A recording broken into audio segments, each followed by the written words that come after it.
Well, welcome to the Health Revolution.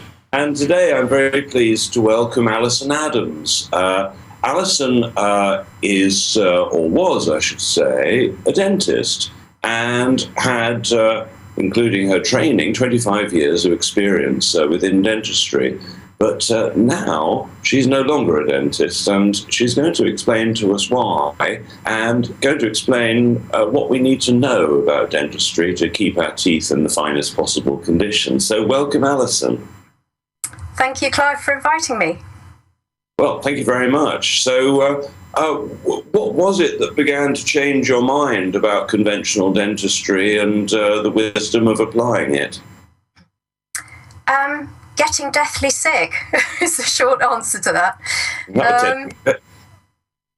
Go ahead. I said that would tend to do it. Yep, that's what it took. I'd never been well. It was only when I became sick I looked at the bigger picture of my family and realised that a lot of the women in my family died of autoimmune diseases in their 40s and 50s. And that's where I thought I was heading. I had all the vaccinations, I had a load of amalgam fillings, a lot done in quick succession when I went to dental school, actually, because they screened us and I was found to have been neglected by my hometown dentist. So I had about 19 fillings, I think, done in the space of 3 months, which probably wasn't terribly clever. I also had always had digestive problems. I had musculoskeletal problems. By the age of 18, I think I'd had 17 operations. I'm deaf in one ear. I'd always had lots of hearing problems, lots of antibiotics, and so on. Then I hit puberty. They gave me, the pill and all that sort of thing. So I'd been medicated and been in the kind of allopathic system all my life. I went to dental school. I studied there. I had a couple of kind of little bit of hiccups looking back where I think I probably had a thyroid issue or, acute poisoning, but I didn't know that at the time. I went out, I worked for a few years. I then went and did a master's degree in America at the University of Michigan in restorative dentistry, came back, worked a few years for somebody else. And whilst I was in that job, one of my nurses didn't put an amalgam cartridge in an old-fashioned amalgamator, adapted amalgamator properly. And amalgam is half powdered metals and half liquid mercury. And the capsule hit the wall, shattered, the mercury splattered everywhere. We did try and locate it, but we never did. And I didn't realise how serious an issue that was at the time. So I carried on working in that room for many months afterwards. But when I look back in retrospect, my health completely fell apart at that stage. My sleep broke down totally. I became immensely fatigued and so on. Anyway, I did manage to keep it together. I got my own practice in London, central London, private practice. But all the time my health was failing. I actually also lived in the practice. So now, looking back, I was actually exposed to mercury vapour 24/7 for 7 years, which wasn't terribly clever either. And eventually my health just got so bad. I had a series of miscarriages, lost a lot of blood. It was all kind of pretty ghastly. And I went to see a couple of doctors. My GP wasn't very helpful or sympathetic. And I went to see a private GP who diagnosed that I had an underactive thyroid, and I think that at least saved my life. But so it went from there, and he did diagnose the hypothyroidism, prescribed thyroxine, but he didn't do much beyond that. And what he did do was suggest that perhaps I needed some time off, and that I just needed to restore myself. So that being the only suggestion on offer, that's what I did. I sold my practice and planned to take maybe 3 months off and recover. And instead of recovering, my health just completely fell apart. I think once I was no longer stressed, that wasn't propping me up. The true magnitude of the sickness kind of manifested itself. So little was I to know, but that was 10 years ago, and it's taken me a full 10 years to start to feel well, really. It was all pretty ghastly. And so this was just the same sort of amount of mercury that they would put in one tooth in one filling. And not very much, might I say. Well, I can't remember how they call them spills. I can't remember whether, how big the spills were, 1, 2, or 3. You've got different sized cartridges. But yes, the amount of mercury in one kind of modest size filling would be the same as you'd get in a thermometer, about 1 gram. And if that breaks on a ward, you actually are supposed to evacuate the ward. There's all these procedures in place. I think that a lot of the time the spills and the breakages aren't reported because whoever's done it knows they're going to get into terrible trouble. At least the requisitioning of materials would suggest that to be the case. They think 1 thermometer's broken per month per ward on average, and goes unreported. And so how do you feel about the fact that dentists are still putting these mercury amalgam fillings in people's mouths? What do you think about that? Well, they were told what I was told when I was a dental student, which is that the mercury is bound by the other metals and that it's safe. But that is categorically not the case. We know that now. It's been demonstrated. There's a video that your viewers might care to watch called the smoking tooth video, which is a mercury vapor. It's actually an old extracted tooth with an amalgam filling in, and they've just stimulated a little bit by rubbing it with an eraser. And you can see they've just got it against a screen which makes the mercury vapor visible, and you can see it pouring out of that. And of course that's going on in our mouths all the time when we eat, when we chew, when we stimulate the filling, when we brush our teeth, when we drink hot things, they eat acidic things. So that's going on all the time. The mercury vapor is going directly up through the nose into the brain. It's being inhaled into the lungs and then being absorbed into the blood and distributed around the body. It's being swallowed in your saliva. The corrosion products and actual beads of mercury form on the high copper amalgam they use now. So unfortunately, the authorities probably aren't ever going to concede how much of an issue this is. There are now moves afoot to get amalgam phased out, but it's all being done on environmental grounds, and there's no admission that it actually poses a huge threat to the individual. So even if they're protecting the environment, they're not going to be protecting patients when they're taking amalgam fillings out and all that sort of thing. So I feel pretty desperate. I've committed the rest of my life to doing this work, to trying to spread the work, to trying to change dentists' minds. There's actually 1 million dentists worldwide, and most of them, the vast majority of them, will be still placing amalgams, and they don't realise they're sentencing those patients to a pretty horrific future. But none of them are doing it, almost none of them are doing it intentionally. They just don't know. They've never been told. So if a dentist suddenly works it out, they realise that these amalgam fillings are dangerous, what would happen to them if they told their patients, I don't want to give you this filling because I think it's dangerous? Well, that's why it's so confronting for these dentists, even when they do, wake up to the fact.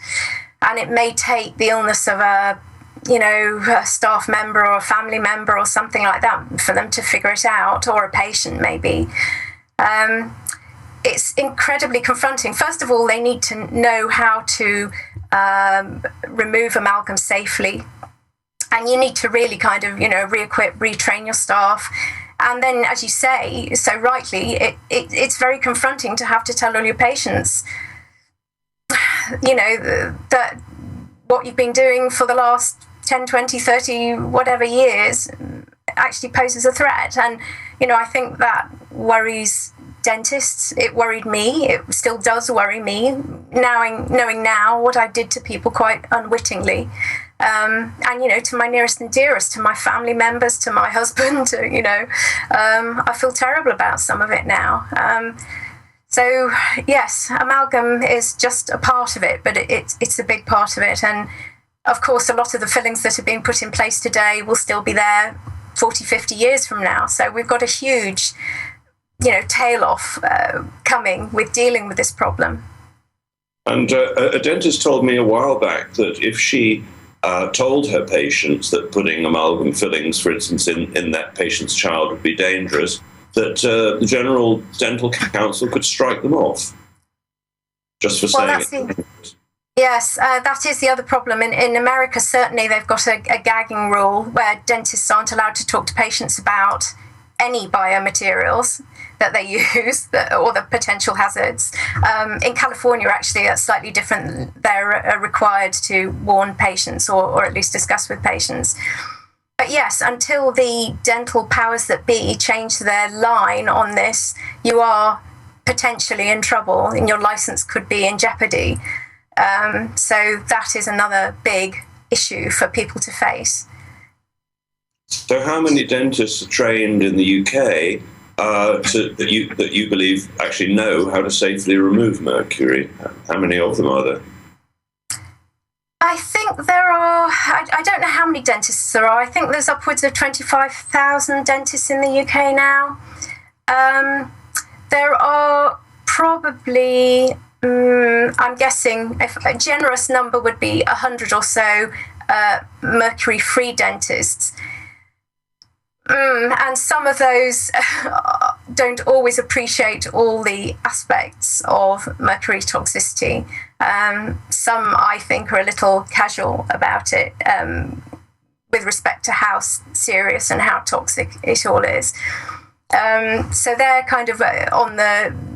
They've taken one step towards that. There are, at the other end of that scale, there are biological dentists who appreciate not only the dangers posed by amalgam, but by other dental procedures as well. And there's less of those that, are really trained up. There's probably, we're talking dozens. Right. And so apart from the dangers of mercury, perhaps you'd like to talk about root canals and... what one should do if one's got one, and why one should avoid them. Yes, indeed. Well, easier said than done, but what a root canal is it's where a tooth has either died or is dying, and the dentist takes out the pulp from inside the tooth. They open an access cavity through the top of the tooth, they file out the canals inside the roots, clean it all out, often use ultrasonics, that sort of thing, disinfectant, and then they obturate or seal the canals with a kind of rubbery material and a cement.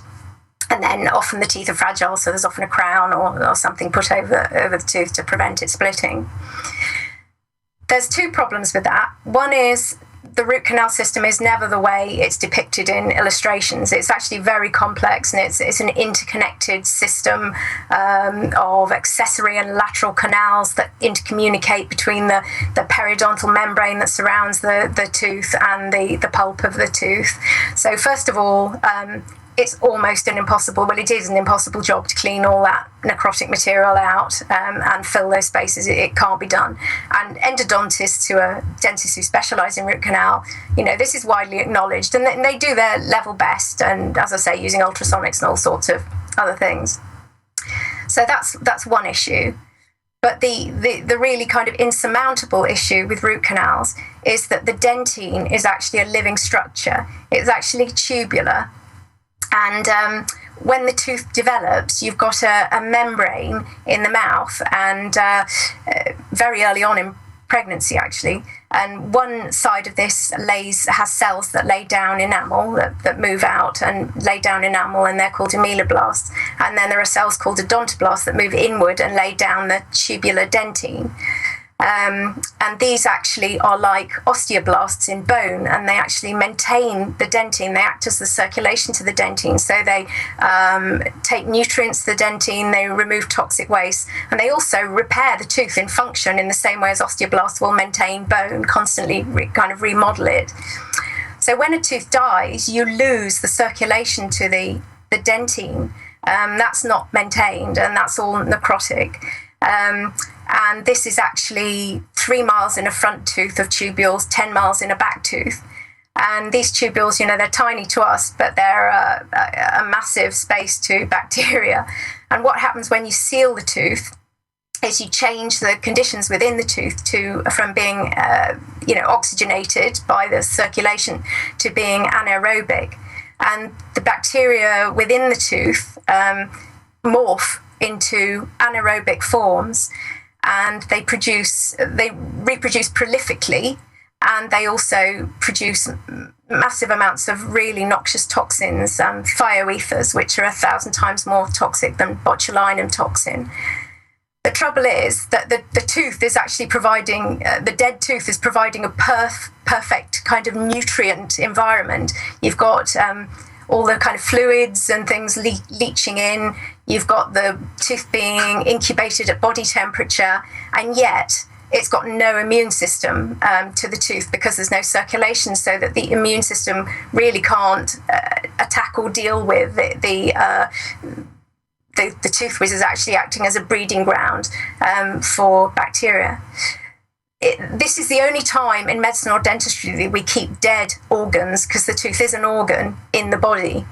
And one of the other issues with this is, other than spewing toxins and bacteria into the circulation all the time, that all the teeth are on energy meridians, and that a dead tooth can profoundly affect not only that meridian but the function of the entire body. So you may well get symptoms elsewhere that you didn't relate to the tooth at all. So you may get gallbladder trouble or pain in your knee or something like that. And when finding out more and more now that people are having biological dentists are being convinced and having their root canal filled teeth out, that they're finding lots of long-standing conditions resolve, and that they'd never related to the root filled tooth. Yes, that side of it's fascinating. I've come across many, many reports of exactly that. Even with the most serious diseases on the planet, it seems they're all related to the teeth. I mean, the work of Weston Price, where he put teeth that were extracted from people who had, for instance, heart problems under the skins of rabbits, and within 24 hours the rabbits were showing the same heart symptoms as the person who previously owned the tooth. Is that yes, absolutely. Yes, absolutely. You've got it. Yes, I think they kind of all were dead within 3 weeks or so. And yes, he did a lot of very meticulous research. Whilst on the topic, of cancer, Joseph Issels, who was a German cancer doctor, he kind of identified the cancer root canal link, and found that 97% of his patients with cancer had root canals. And that's actually been confirmed by Thomas Rau, who runs the Paracelsus Clinic in Switzerland, which is a big kind of alternative medical and dental centre there. And he actually looked at the records of 140 consecutive patients who'd come in with breast cancer, and found that 97% of them, 98 I think it was, percent of them had root canals, and often they were on the breast meridian associated with the breast, which is the lower molars or upper premolars. So at that clinic, the first thing they do is get the root canals out, because they're seeing seriously ill patients all the time. And yes, they do what is called total dental revision, so they sort out their mouth first. So let's say one's lucky enough to find one of the probably 20 or 30 or 40 biological dentists or natural dentists who are going to do a good job, and you can then actually afford to have your root canals removed. What do you do instead? Well, that's an issue, and actually having them removed is an issue as well, because the dentists who are doing this kind of work, they absolutely believe in what they're doing, but it's flying in the face of, as you alluded to earlier, what the insurance companies want them to be doing and what the General Dental Council and so forth want them to be doing. And there's been a recent case in the UK of he was a very good dentist who was doing this kind of work, losing his license, being struck off. He actually was subsequently reinstated, but then no dental professional insurance company would touch him. And there's only 2 in the country. Because patients like you and I are regarded as high risk. We're, proactive, we complain, we demand, and in the eyes of the insurance companies, we're a problem. So they don't really, want to insure that sort of work. So, it really is a problem. I mean, this has to come, and this is going to have to come from people demanding this. I don't think dentistry is going to change. The hierarchy, the powers that be are going to change of their own volition. Yeah. So the people need to know this information and demand it, basically, when they go to the dentist. Well, yes, you need to do your homework, and you need to see the right kind of dentist first. I mean, I don't go to your local high street dentist and start demanding this, although you might want to start asking some probing questions and put them on the back foot a little bit. But I think you asked me what could you replace an extracted tooth with as well. There's several issues there. One is how you actually extract the tooth, because a lot of extractions end up never actually healing properly and forming what are called cavitations. They appear to have healed properly. There's no visible signs. There's a thin layer of bone and a gum over the top, but they actually bone in general throughout the body doesn't heal terribly well, and particularly in the mouth.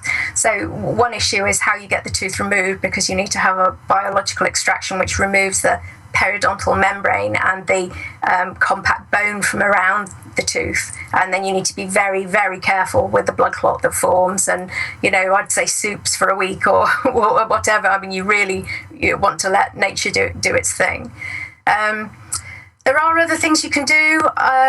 Of course, implants are hugely popular at the moment. The vast majority of those are made of titanium, and I don't think implanting metal in the body in any way, shape or form is a good idea at all.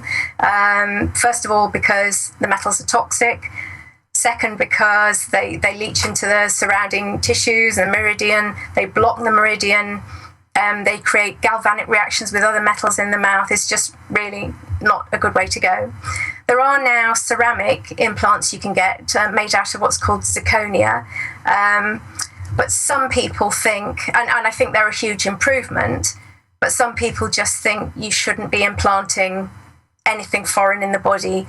All foreign things are going to cause an autoimmune response sooner or later, and particularly where the implant is breaching the external and internal environments, if you like, and especially in a place as dirty, frankly, as the mouth, which is one of the most densely populated places on Earth. There's thousands and tens of thousands of different microbes live in your mouth. The other thing is that all things implanted in the body can have biofilms form over them. And this is something we're just really starting to appreciate now. But you can get all sorts of nasty microbes living on the surface of these things. So, I'm actually facing this issue myself at the moment, and there's no perfect solution. You have to decide what's right for you and just make an informed choice, really, and then find somebody and take their advice, I think. So if somebody decided to live with the root canals that they've got, I mean, I've got a root canal. I terribly want to have it out, even though I know I, inverted commas, should. I mean, I use colloidal silver and quite high doses of vitamin C and vitamin D and all the normal things one needs to be well. Have you got any specific advice about how to, let's say, keep an infection from occurring if you're going to have keep the tooth in, frequency devices, for instance? Yes. Weston Price's work suggested that some people can actually tolerate root canals. If you've got 2 generations of family history and there's no real degenerative illness in the family, then you may have a very robust system and you may be able to tolerate them. Some people now, a lot of biological dentists, when you have a root canal extracted, they want to send it for DNA analysis to basically cover their backs. And some of them do come back and they're pretty clean. Some of them aren't at all. There's usually no less than 10 different types of microbes, and sometimes often in excess of 40. And these can be things like, typhus and diphtheria and all sorts of, leprosy and things like that. So some people do have immune systems that can contain them. You can do all the things you suggested. The only thing I would say is if your health ever deteriorates, that would be the first thing I would think about. If you get a diagnosis of multiple sclerosis or cancer or something like that, the first thing I would do is get that root-filled tooth out. I know Gerald Smith in America. He's a naturopath and a dentist, and I know he keeps a couple of his, he's got a couple of root-filled teeth he doesn't want to have out either, and he uses a Rife machine every week to, disable the microbes living in there. But, most people don't have a Rife machine at home. So,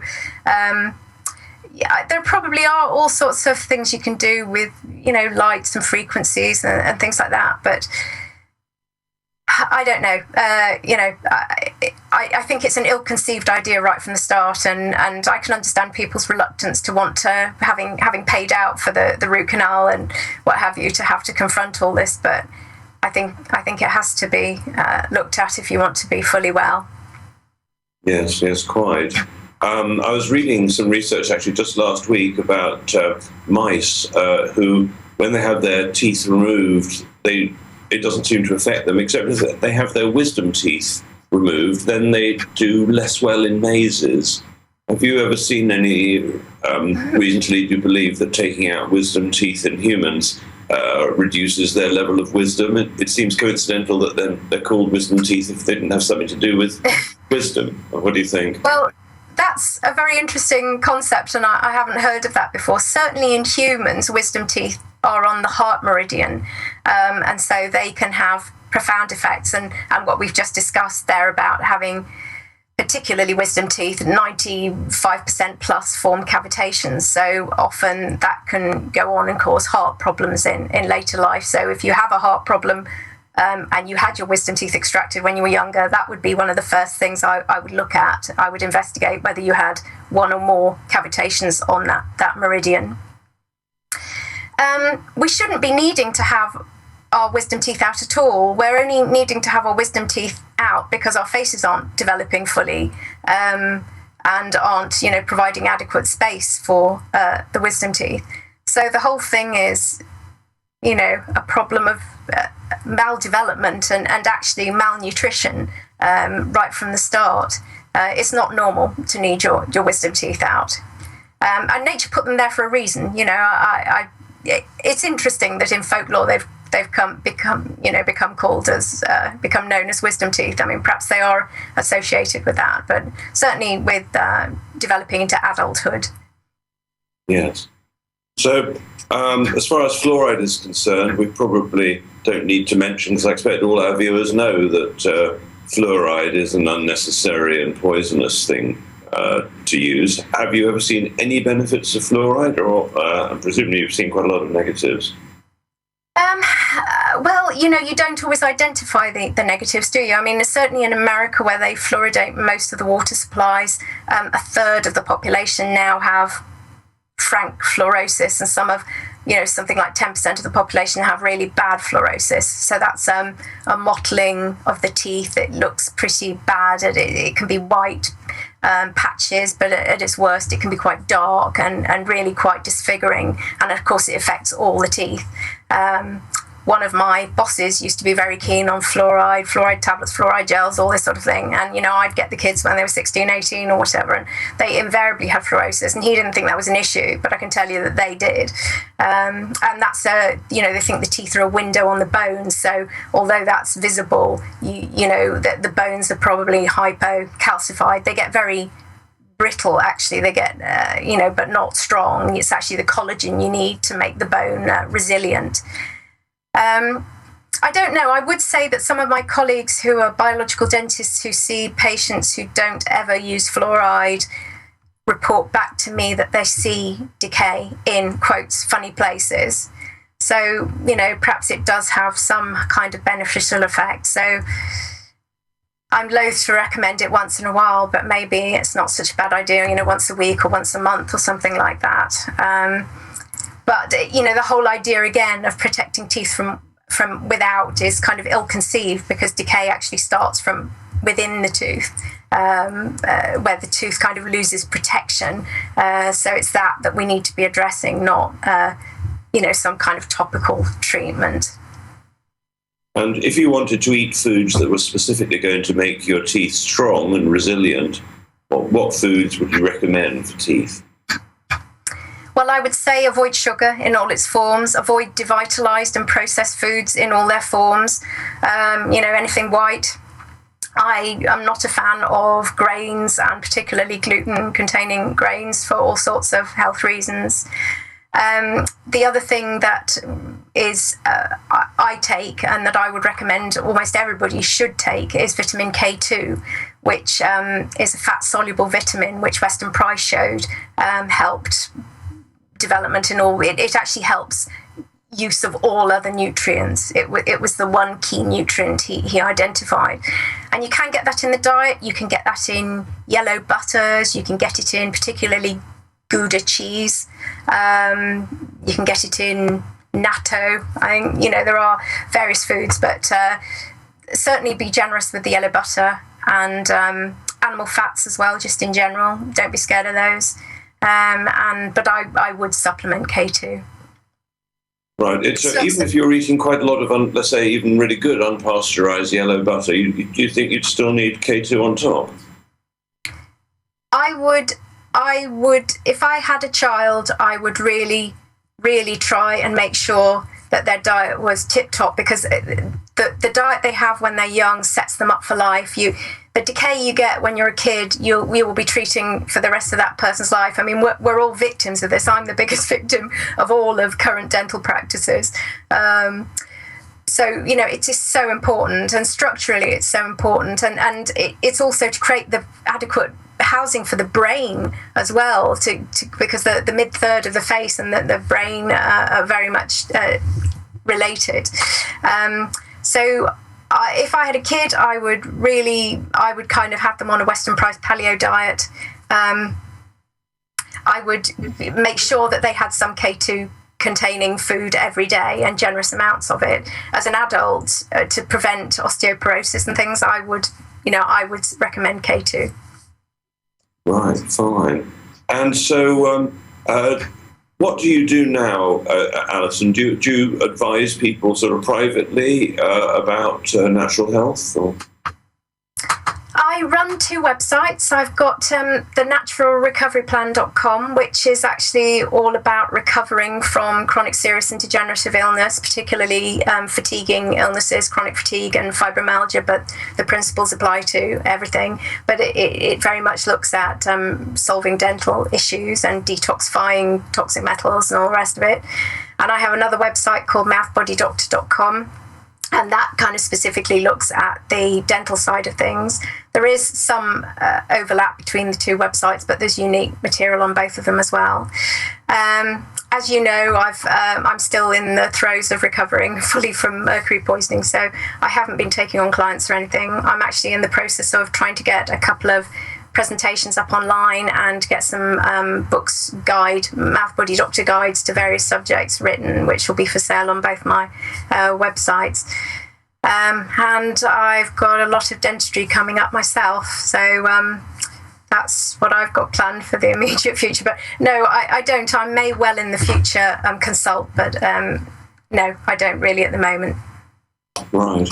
And lastly, I'd like to say, anybody who heard your comment regarding the Rife machine, we interviewed a chap from New Zealand called John White a couple of months ago, who's brought out with his team a device called the Spooky 2, and that costs as little as something like £60 to buy.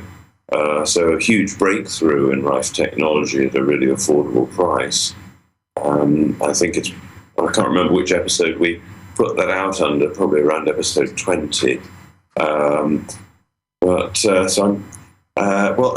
thank you very much for coming on the programme, and we hope to perhaps hear more from you in the future. And you have a book out, I believe. Is that available at the moment? I do, yes. The book's available on both my websites. I have it here. Let me see. There we go. Oops. And say your website once more so people... the book's Chronic Fatigue, ME and Fibromyalgia, The Natural Recovery Plan. The websites are thenaturalrecoveryplan.com and mouthbodydoctor.com, and the book's available on both of those websites and on Amazon, although I think they need to reprint copies at the moment. But it's certainly available as Kindle all the time, as a Kindle all the time. Right, well, brilliant. Well, thank you so much, Alison, for joining us. That was Alison Adams. And in a few minutes, we're going to bring on another guest, Fiona Burns. And Fiona is a twice cancer, has recovered twice from cancers. She had it once when she was a child and then later on in life. And she's going to tell us about what she's doing now to alert everybody to the ways to recover one's health, no matter what the odds are. Now, in the meantime, while we're just waiting for the connection to be made there, I want to just recommend what I feel people need to do to get their health absolutely right, because there are only just a handful of essential nutrients that we all need to be well, and just I'd like to just run through them briefly so you know what they are. Now, firstly, we all need magnesium, the most important of the minerals. The best way to take magnesium, I believe, is not a capsule or a tablet, but to rub it on the skin as magnesium oil spray. Very inexpensive. After you've had a shower, for instance, just rub the magnesium oil all over. While it's called magnesium oil, it's not really an oil at all, just has a slightly oily feel to it. And some people who use magnesium find that their whole lives are transformed. Pains vanish, they sleep better, less anxiety, more energy, a whole number of things with magnesium. Then another one to add is iodine. Without iodine, we can't make proper hormones, and every cell needs iodine, and I would suggest that 95% of the people in England are probably low on iodine, a big contributor to thyroid health. The next one are fulvic minerals. Without fulvic minerals, FULVIC, without fulvic minerals, we can't have all the trace elements we need. So fulvic minerals of a very high quality are absolutely vital, and those trace elements often tend to be missing from multi-minerals. But you do need a multi-mineral as well as the fulvic minerals. The multi-mineral is going to give you zinc and potassium and so on. And while the majority of them are made from inorganic materials like ground-up rocks, the natural form of multi-minerals are usually made from food, and I find the food-based multis preferable, although both certainly work. Now, I think in a moment we're going to be successfully joined by Fiona, but I'll just run through briefly just the other things that everybody needs for health. Vitamin C. Most of us aren't getting enough vitamin C. Vitamin D, if we're not getting enough sunshine. Sulfur, organic sulfur, very important thing missing from most people's diet. We need healthy fats, as has been mentioned by Alison just then. Things like healthy animal fats, or if you're a vegetarian, fats like coconut oil, avocados. We also need salt, real grey wet salt like our ancestors would have used, not the sea salt you get in supermarkets, that's highly processed. If you're getting older, digestive enzymes can be an incredibly beneficial thing to take as a supplement, as can probiotics, or better still, eat fermented vegetables. I could go on, but I'm hoping that Fiona is now ready to join us. Are you there, Fiona? Here. Hi, Clive. Excellent. So thank you so much. So you've got an event coming on at the Back to Health conference. Please do tell us about your own history and about the event. Sure. Is the lighting okay? Is it okay? Yes, that's fine. Okay, great. So yes, so my name is Fiona Shaquila Burns, and I've organised a conference which is it's called Back to Health, and it's all about how you can get back to health, basically. The focus is cancer, because that's where I've come from. I've had terminal cancer twice myself, so having come through it the second time, I just decided, okay, I have to really create an event which is going to offer some of the things that I've learned, bringing in some expert speakers. So we've got speakers from all over the world, including, we've got Brian Clements speaking on the Friday, Dr. Brian Clements, who's coming from Florida. He runs the Hippocrates Health Institute. And we've got Dana. Shall I run through the speakers that we've got, or how should I go, Carl? Well, yes, please do. Okay, so altogether we've got 20 speakers. Just to say, on the Sunday, we've got a lineup of people who've recovered from cancer. So the reason for that is because when I was on my own health journey, I was really wanting to find people who had healed themselves. And it's not so easy to find the people that have healed themselves when you're looking. So I particularly wanted to find somebody who had healed themselves of ovarian cancer at that point. And I was lucky enough to do that. And I found somebody called Gillian Jill, who really inspired me. And I really saw the power of the needing to find people who've come through the other side. And the reason it was so great for me to meet her was because she had healed herself naturally, which is what I wanted to do. I didn't want to have conventional treatment because it just didn't feel right for me. I'm a medical herbalist, and it felt all wrong to have surgery and chemotherapy. I don't have what other people do. I don't think that my way was the right way. It was just the right way for me. So the point of this conference is to provide choices for people, because often when you get given a prognosis, prognosis, you are told, this is what you have to have. You don't come away feeling that you have any choices. You feel like I must do what my doctor says. And so many people kind of do that unquestioningly until later on, when they look back and go, oh, maybe maybe it wasn't such a great idea. Maybe I should have just had surgery and not the chemo, not the radio. So it's good to find out all your options beforehand, basically, because once you've had surgery, it's irrevocable, obviously. So that's the point of this conference. The point of the conference is to offer choices to people, so people can come, listen to speakers talking trustworthy speakers that are grounded in science. So all of the speakers are very, grounded people. They're talking from a scientific perspective, which is really important.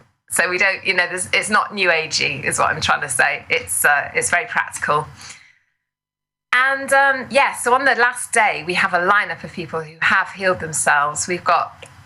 But as it happens, mostly it's breast cancer, people who've healed themselves from breast cancer. And people have had a variety. Some people have had a variety of conventional treatments, and some people have had none. So it's kind of giving all of the, all the rays of the spectrum. And we have somebody who's healed their colon cancer, and somebody who's healed their esophageal cancer as well. So, yeah, real good mixture. So that's the Sunday. It's at Exeter Castle, by the way, I should say that. It's in Exeter. And we have, experts talking about different angles, coming from different angles. So we've got Dr. Rosie Daniels speaking on Saturday. Have you heard of her, Clive? I have, but for the audience, perhaps tell a little bit about Rosie. Yeah, well, Rosie has been in this world, actually, in the cancer world, for over 20 years. She worked at the Bristol Cancer Help Centre when it was set up originally with Penny Bron. So originally it was Pat Pilkington, Penny Bron, and Rosie were pretty much the core staff at the beginning of what was the Penny Bron Centre. And she brings, so she's a medical doctor who's very interested in integrative health, and she works a lot with people who have cancer in Bath. So she's very inspiring. She's a very tuned in. I'd say she's very, her left and right very, very balanced. You know, she's very intuitive, highly intuitive, as well as being very scientific. So, you know, good. She's good on. So she's doing a talk and a workshop on the Saturday. We've got Brian Clements though on the Friday. So some people are just coming. You know, some people are choosing to just do one day. Some people are choosing to do the whole 3 days, and it's fine with whether you choose to pick out one of the days or 3 days. And we have Brian Clements talking about healing disease. His thing is raw food, so he's really big on using raw foods, living food. But he's really into sprouts, and I spent 3 weeks in Hippocrates Health Institute in Florida back in 2008, and it was great. So yeah, I really love Brian. He's a great speaker.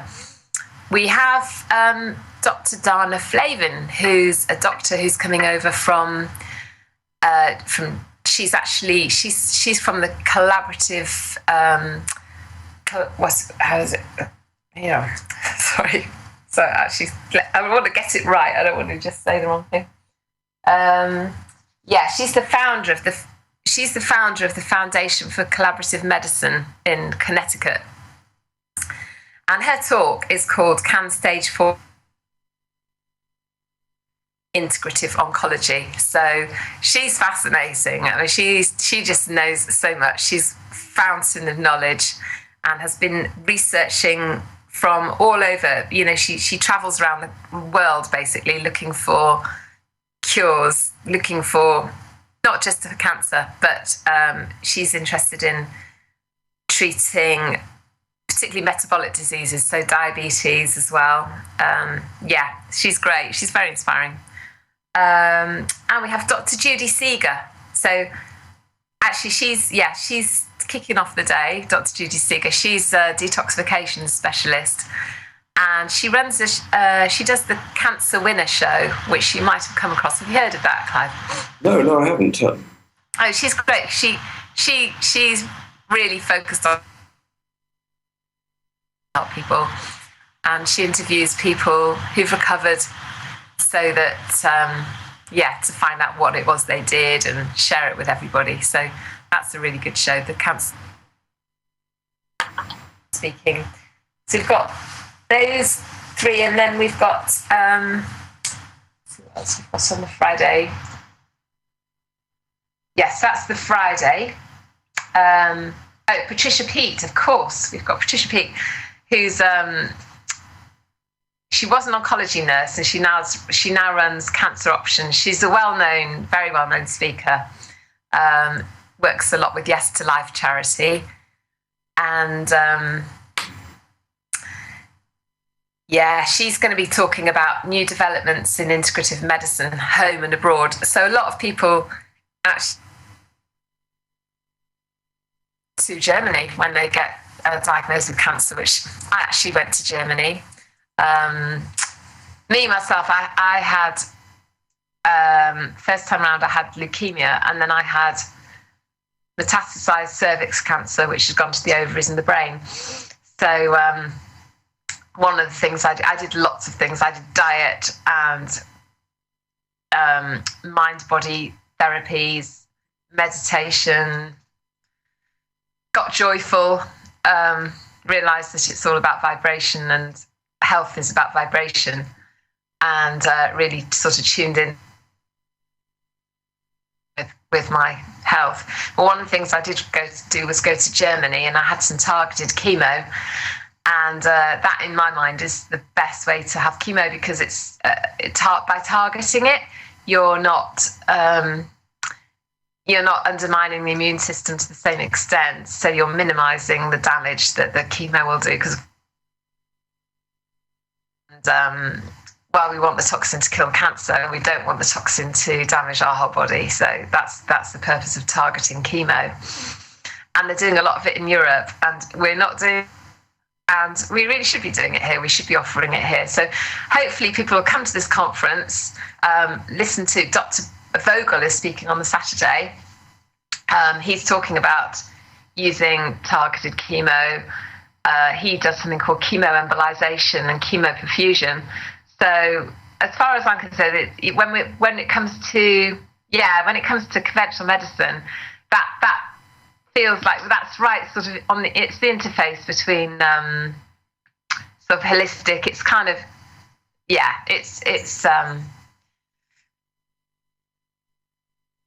cancer is too advanced to just treat it with diet alone.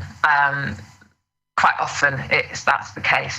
So that's why it does help to have a certain amount of, more radical procedures like using chemo. Is the picture all right? Because I'm quite pixelated, Clive.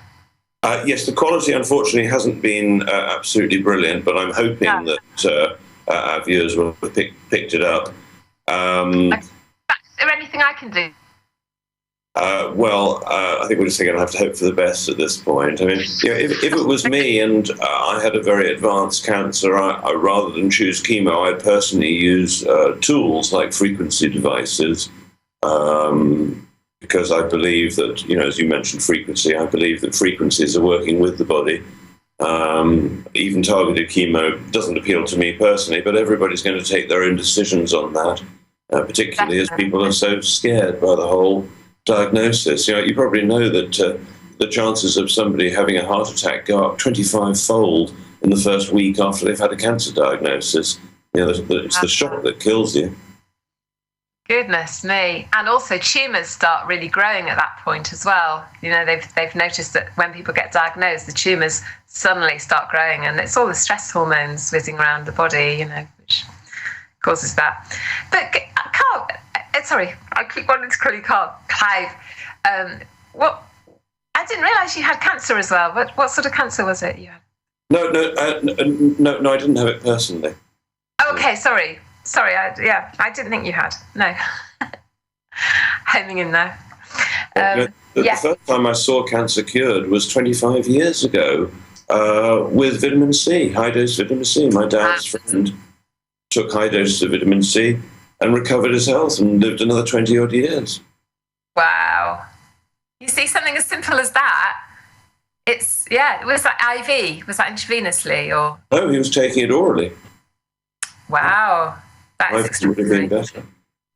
But that was 25, 30 years ago. Now, to recover from cancer is a little bit harder, I believe, because the environmental stresses are that much worse and the food that much worse. And, seems you've got to try a little harder than you used to. But, I mean, I've observed... everybody's different, aren't they? So it's difficult to say, this is what... There's not one approach that suits everybody, that works for everybody. So the thing is that I believe we all do know what we need. So if we can listen to ourselves and listen to, how we're being guided,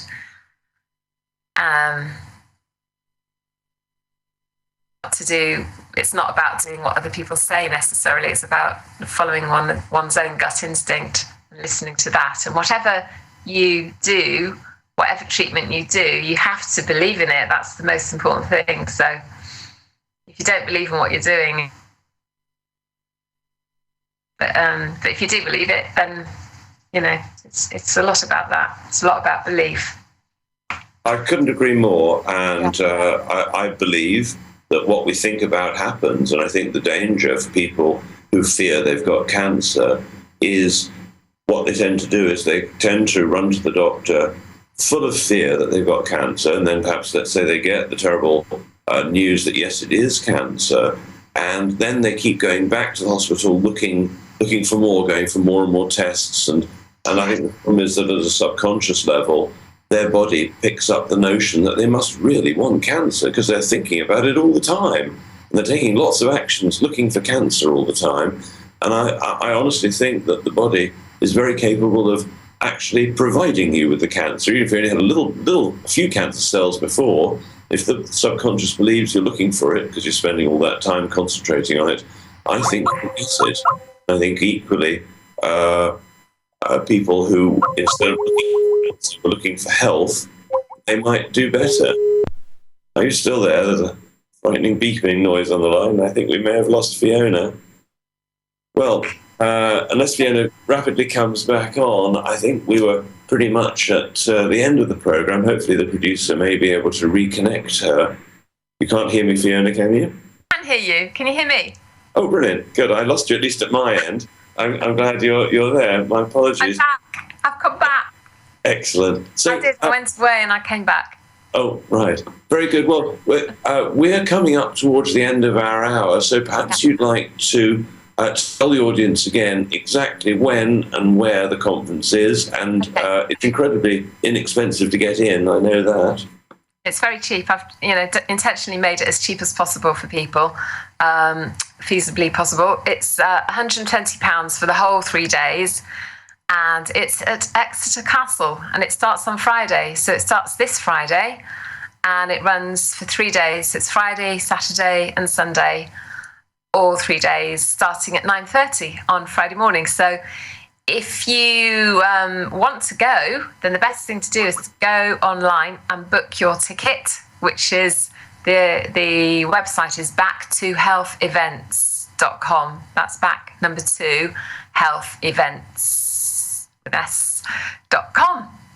And if you go there and go to registration, then you can book your ticket. And you can also book yourself some very lovely, raw, organic healing food, especially created for people on a healing diet, which is really showing you that you can eat really yummy food when you're healing. So it's all vegan and organic and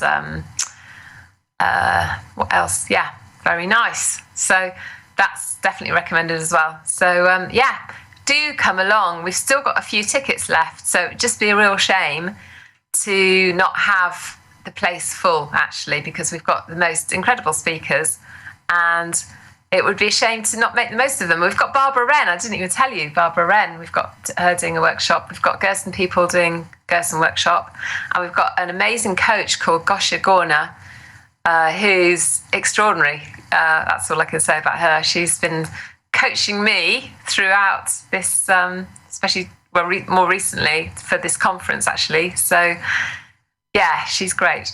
Have I missed anyone else? I think I've mentioned everybody. I haven't mentioned all the Sunday speakers by name, but they're the people who've healed themselves. Oh, Martin Powell, we've got him. Medicinal mushrooms. Medicinal mushrooms are amazing for supporting the immune system.